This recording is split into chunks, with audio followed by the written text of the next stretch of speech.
नमस्कार, बिहार तक देख रहे हैं आप और आपके साथ मैं हूं आशीष अभिनव और हमारे साथ हमारे सहयोगी इंद्रमोहन। देखिए, चिराग पासवान बीते 4-5 दिनों से थोड़े खामोश से हैं।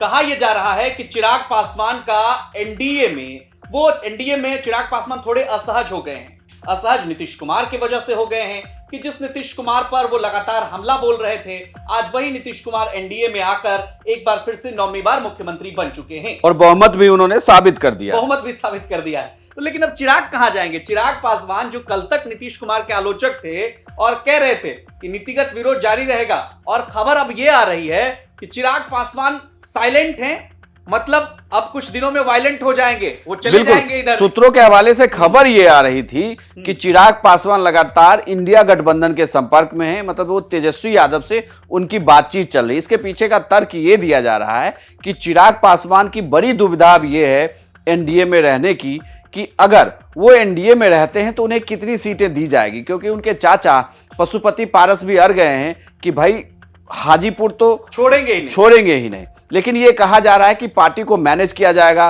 शायद उन्हें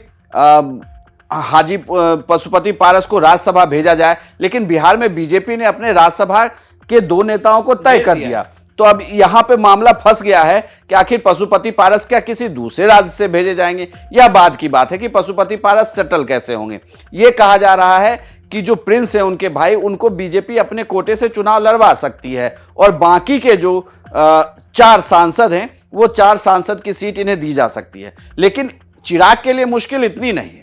चिराग के लिए मुश्किल है जीतन राम मांझी, चिराग के लिए मुश्किल है उपेंद्र कुशवाहा, चिराग के लिए मुश्किल है अगर कल को मुकेश सहनी एनडीए के अंदर आते हैं तो क्या। दरअसल ये कहा जा रहा है कि अगर जीतन राम मांझी की पार्टी को लोकसभा की 2 सीटें दी जाती हैं, अगर उपेंद्र कुशवाहा को 2 सीटें दी जाती है, तो फिर चिराग को 4 ही सीटें क्यों दी जाएंगी या चिराग को 6 ही सीटें क्यों दी जाएंगी, ये एक बड़ी दुविधा है। हालांकि कहीं ये बात कही जा रही है कि बीजेपी के लिए भी ये मुश्किल हो रही है। हालांकि बीजेपी ने इसका समाधान ये निकाला है कि लोकसभा चुनाव में जो पार्टी अगर वह 1 सीट पर भी लोकसभा चुनाव जीतने का दावा करती है तो अपने एक ही उम्मीदवार को सीट पर उतारे और वो विधानसभा चुनाव में उसके बदले ज्यादा सीटों पर कैंडिडेट उतार दे। क्योंकि बिहार में लोकसभा चुनाव के ठीक 1 साल बाद विधानसभा का चुनाव होना है।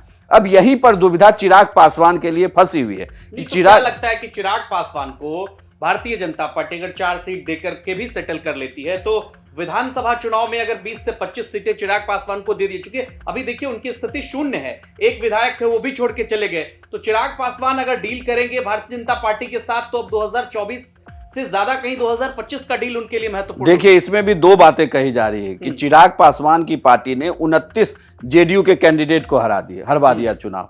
तो जो पार्टी 29 जगह चुनाव हरवा सकती है वो 20 सीट के लिए डील नहीं करने जाएगी।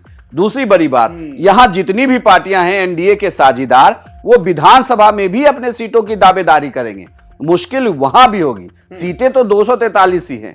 243 को अगर आप, अब इस बार बीजेपी के लिए मुश्किल यह है कि जो पिछली बार के चुनाव में जेडीयू के सहयोगी थे वो अब सारी पार्टियां बीजेपी की सहयोगी है। तो बीजेपी को क्या, बीजेपी अपने पाले से उन्हें सीट देगी, क्या वो जेडीयू से कम सीटों पर चुनाव लड़ेगी? ये एक बहुत बड़ी दिक्कत है कि वो क्या बीजेपी जेडीयू से कम, क्या 122 का फॉर्मूला होगा और 122 में से बीजेपी अपने हिस्से से चिराग को भी देगी, कुशवाहा को भी देगी और मांझी को भी देगी सीटें, और इसके अलावा 122 पे सिर्फ जेडीयू चुनाव लड़ेगी? क्या यह गणित से चुनाव होगा या जेडीयू की सीटों को कम किया जाएगा? यह भी, क्योंकि नीतीश कुमार ने जिस ताकत से यह कहा है कि हम 200 सीटें जीत कर आएंगे, उससे तो यही लगता है कि उनके दिमाग में और बीजेपी के बीच चीजें सेटल हो रही हैं। लेकिन जो इनके सहयोगी हैं, टेंशन उनकी बढ़ रही है। क्यों जीतन राम मांझी पार्टी, बीच में ये खबरें आने लगी कि वो छोड़ सकते हैं, वो बहुमत में साथ नहीं देंगे, क्योंकि उन्हें भी इस बात का डर सता रहा था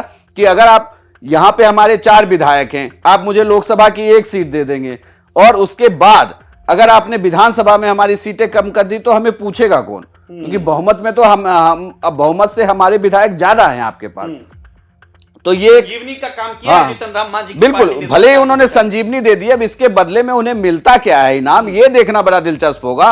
और यही टेंशन चिराग पासवान की, क्योंकि चिराग पासवान अभी तक बिहार विधानसभा में ना 3 में है ना 13 में है, लेकिन चर्चा में बने हुए हैं, क्योंकि लोकसभा चुनाव में उनके अगर कहें तो 2019 में 6 सांसद जीत के आए, 100% उनका विनिंग रेट रहा।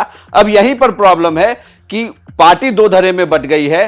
पार्टी के दोनों धड़े एक कैसे होंगे, सिंबल क्या होगा, और फिर चिराग पासवान को कितनी सीटें दी जाती है, यह देखना बड़ा दिलचस्प है। एक आखिरी सवाल मैं पूछना चाहूंगा, क्योंकि चिराग पासवान का एक अपना वोट बैंक है, उनका फैन आप देखते होंगे, जहां भी जिस जगह पे भी जाते हैं भीड़ उमड़ पड़ती है उनकी रैलियों में भी, खासकर सभाओं में भी। तेजस्वी यादव के लिए भी ये डील जो होगी बेहतर हो सकती है उनके लिहाज से, क्योंकि आरजेडी अभी शून्य स्थिति है उनकी लोकसभा में, और अगर चिराग पासवान आ जाते हैं, इसको जातीय गणना से भी जोड़कर देखा जाना चाहिए। अगर ओवरऑल देखें आप, अति पिछड़ा वोट बैंक की बात करें तो 35%, 36% का वो प्रतिनिधित्व करने लग जाते हैं। सिर्फ पासवान समाज की बात मैं नहीं कर रहा हूं, चिराग पासवान की उन सब में 35% में भी एक अच्छी खासी पकड़ है। तो तेजस्वी यादव और चिराग पासवान दोनों युवा अगर एक साथ आते हैं तो ये डील तेजस्वी यादव के लिए बेहतर हो सकता है। तेजस्वी यादव के लिए ये डील बहुत बेहतर होगी, लेकिन देखना यहां दिलचस्प होगा कि क्या तेजस्वी यादव की पार्टी ये चाहेगी कि उनके साथ चिराग जैसा युवा नेतृत्व साथ आ जाए, क्योंकि ये लालू परिवार को लेकर ये कहा जाता रहा है कि वो किसी भी युवा चेहरे को साथ नहीं लाते, क्योंकि तेजस्वी का कद छोटा ना हो जाए बिहार में।